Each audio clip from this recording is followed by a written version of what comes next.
one, Untitled. Te lo pones for the rest of the series. No más que tu máscara, so they never know your face. Episode 1. Take 1. Es parte del lore. Action. ¿Verdad? ¿Quieres que vaya yo? Well, I don't know. ¿Cómo comenzamos? Estamos comenzando el podcast. Como sea, no te preocupes si sea profesional. Okay. Well, thank you so much. Relajado.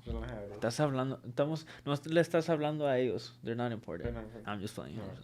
I'm all telling the first episode, and I'm telling they're not important. Like, come hear us talk, and I'm like, you guys suck. I didn't say that.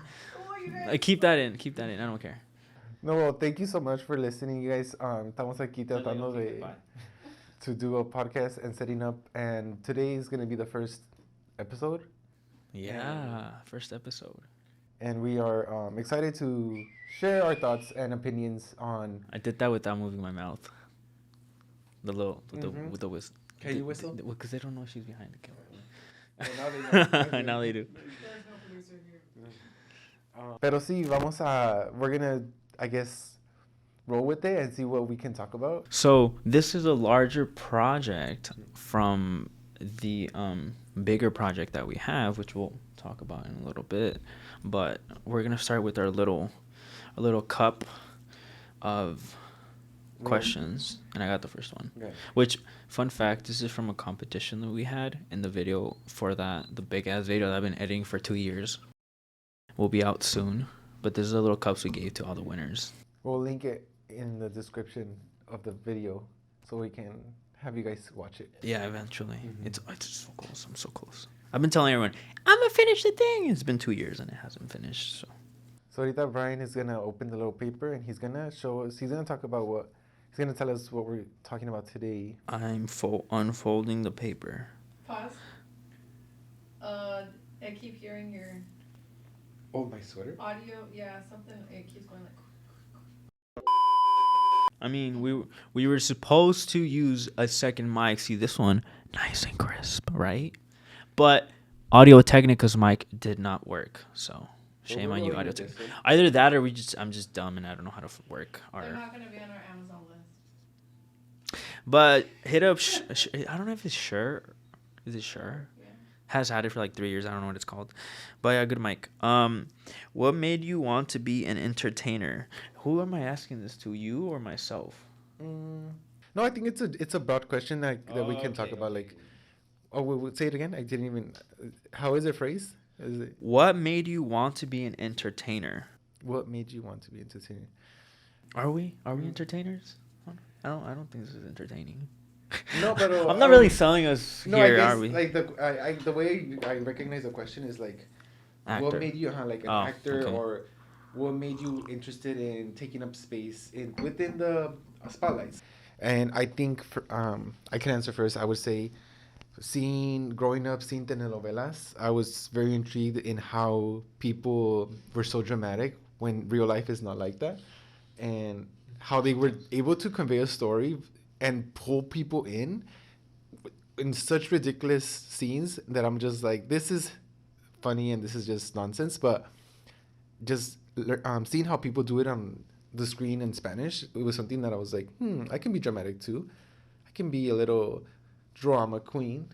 So I was like, that's kind of intrigued me to being. Mm-hmm. What about you?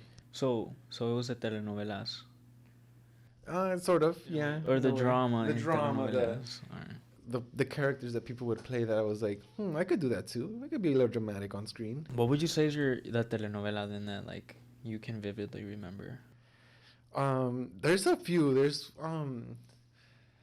I can't remember. I grew up watching telenovelas too, cause your parents be like only affording like 12 channels and stuff, and like Univision was one of them. I can't remember names, but I remember like themes. Like I remember there was one that was like a rich, someone that was a lady that was poor, and she grew up in a neighborhood, and then she finds out that her father is a billionaire, and every telenovela ever. And then the roles flip, and then now she's like rich all of a sudden, and now her bullies are like looking up to her because now she has all this fortune that she never had, but she stays humbled.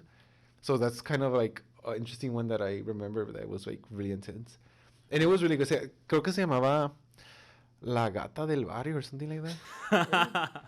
Like I can't remember the name, but it was something like La Gata de something.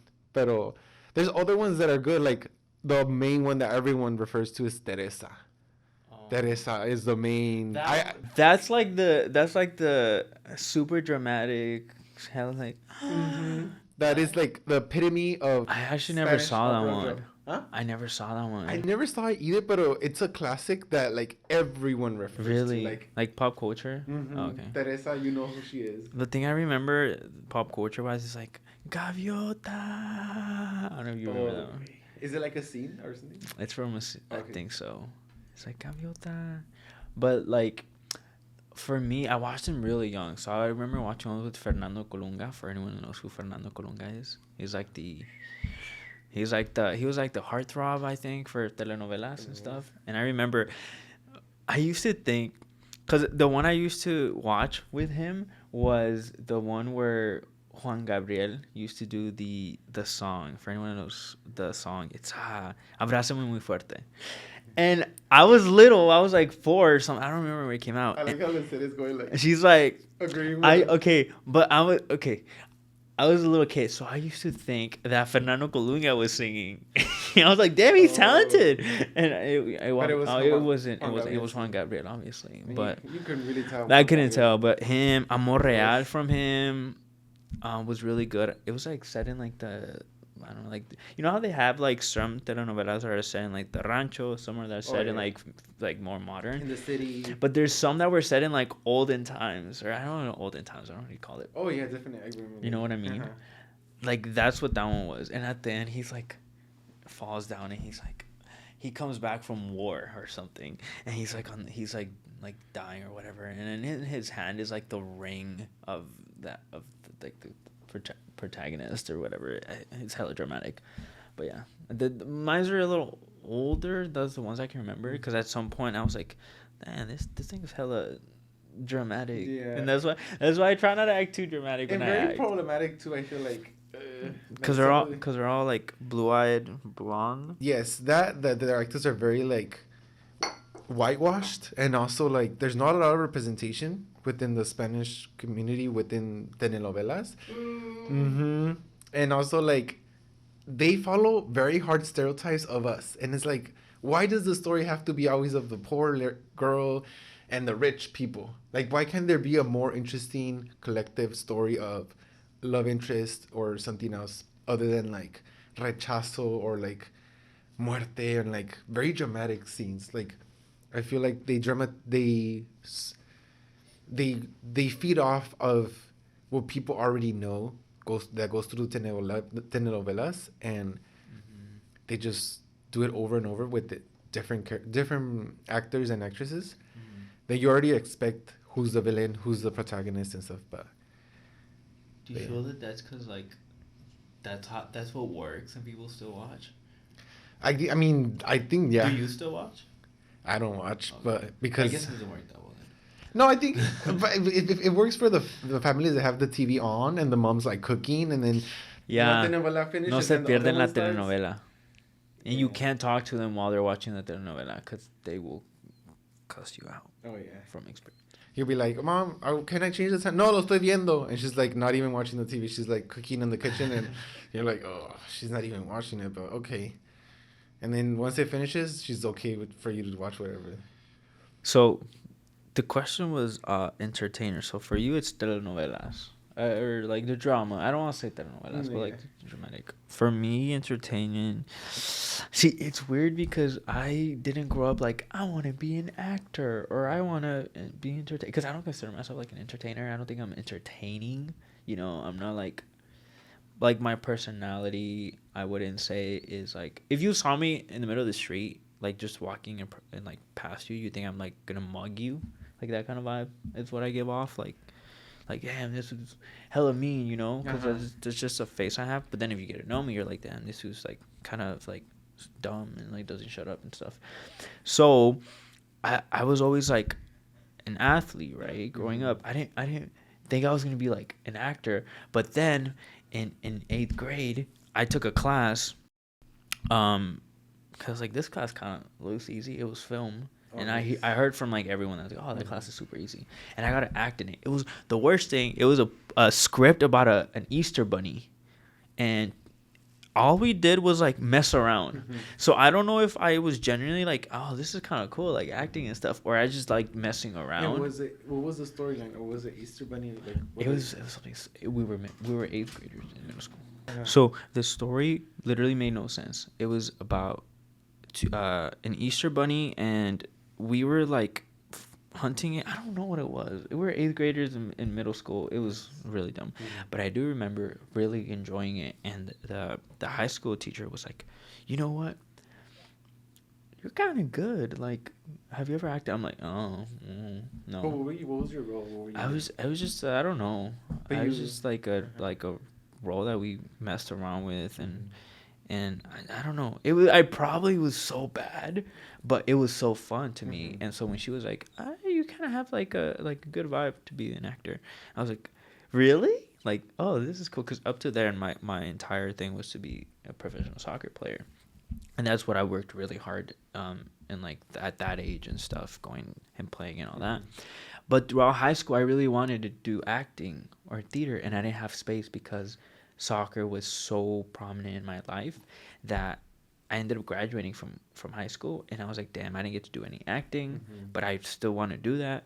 And so when I got to college, I was like, let me take acting classes, let me be a part of the whole like acting scene in college. And then in the second year, I was like, I decided I want to do this, right? And that's when I got serious about it. So I mean, if I had to choose like why acting, I don't know. You know what, I think at the root of it is I'm like hella shy, or not shy, but I'm like quiet, and I feel like when I'm acting, that's why I'm like, I won't do certain things, but if you're like, hey, I'm gonna cast you as the dumbass that jumps off the roof, I'm like, all right, I got it. Like I'm gonna be the dumbass that jumps off the roof because that's what was given to me. Yeah. Or if you're like, oh, go talk to this random person, I won't do it because I'm just like, I'm shy. Yeah.